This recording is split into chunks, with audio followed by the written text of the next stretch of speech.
If you own a home here in the Wichita metro area and you're thinking about moving up, maybe you need more space, maybe you're looking for a better school district, or maybe just a bigger house, you're going to run into the questions about, well, what do I do with my current house? Do I need to sell it first or do I need to buy first?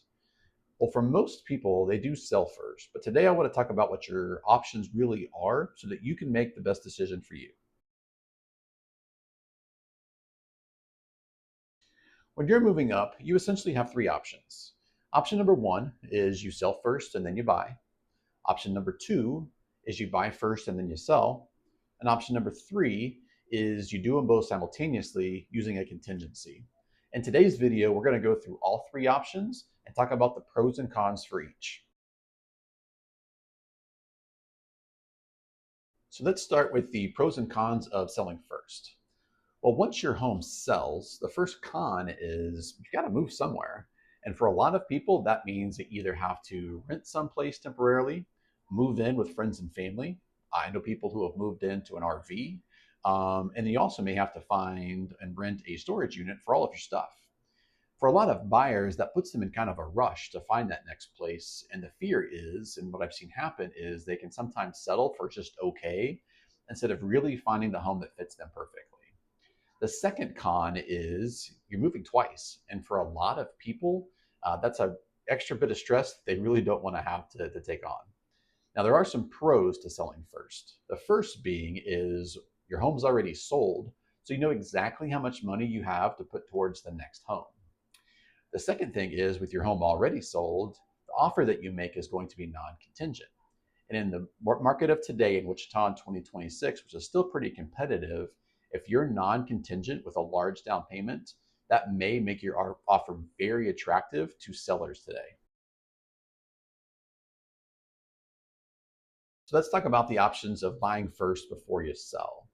Now, if you already have the cash saved up for your next home, then great. This is going to be a perfect option for you.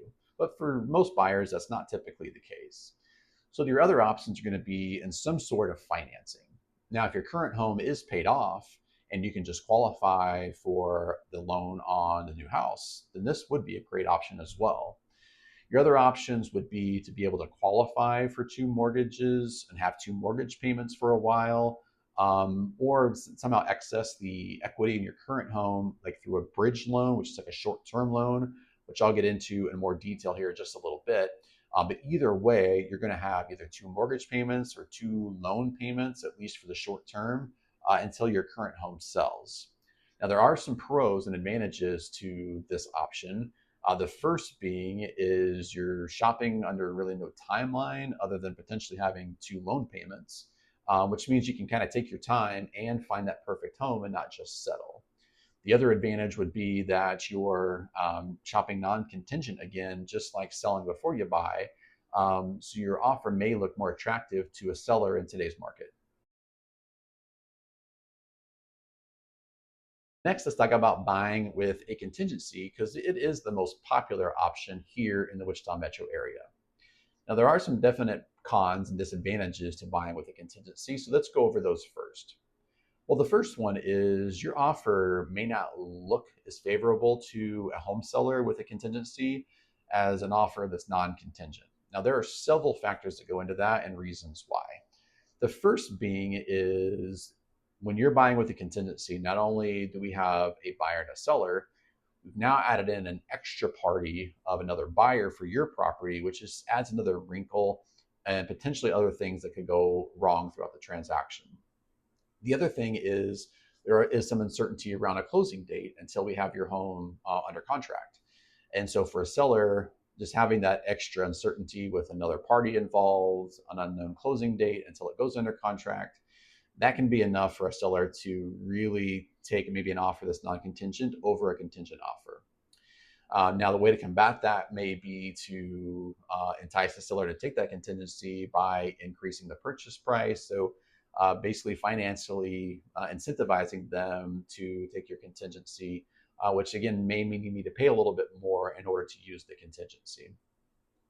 The other con is you're having to move simultaneously, what can stress out a lot of people. When you're buying contingent, you're typically going to sell your home and buy the next home in back-to-back closings. You have to be out of your house prior to that closing. So there's just some stress around the moving and all that kind of stuff. And that's just a lot of feedback that I get from home sellers. But there are some options for that, which we're going to talk about. So the pros are, well, one, you're only moving once, so that's a great deal. Two, there's not a second financing or multiple mortgage payments that you have to worry about because you're taking the equity from your current home, applying it to the house that you're buying, just right then and there. So that part goes very, very smoothly. I mentioned earlier there are some options for moving simultaneously, which are, we can negotiate up front, either taking possession of the home you were buying early, so you're able to maybe move in a little early before closing, or something that I did was keep possession of my home for an extra day or two in order to finish moving out after closing, and then your buyer will take possession of your home a few days later. So those are some options that can combat that. And again, that's probably the most common option is buying with a contingency. So I mentioned earlier that I wanted to discuss the option of using a bridge loan. So what a bridge loan is a short-term financing piece that a lender may offer. And basically what they will do is they evaluate the amount of equity that you currently have in your home. And what they're typically looking for is for you to have at least 20% equity in your home, if not much more than that. They basically borrow against that equity to give you money for either a down payment or in some cases enough to purchase that next house outright um, before you sell that home. And then once your home sells, you basically pay off that bridge loan. Now, the pros to this are, you're buying non-contingent, so you can make strong, aggressive offers because, again, you're not using a contingency. Now, the downside is bridge loans do typically have a higher interest rate because they are a short-term, higher risk loan. Plus, until your home sells, you'll have your new mortgage payment plus whatever your payment is for your bridge loan. So you do have to be able to budget for not only your new mortgage, but also budget for the amount of your bridge loan until your current home sells. So if you're a homeowner here in the Wichita metro area, whether that be in Wichita, Goddard, Andover, Derby, Maize, and you're not sure what path may be right for you, feel free to reach out to me. My contact information is in the link below. What we can do is sit down for a free consultation, go over your specific numbers, and come up with a plan that's perfect just for you. I hope you enjoyed this video. If you like more, please make sure you subscribe to my YouTube channel. That way you're updated each time we make a new one. Thanks so much. Have a great one.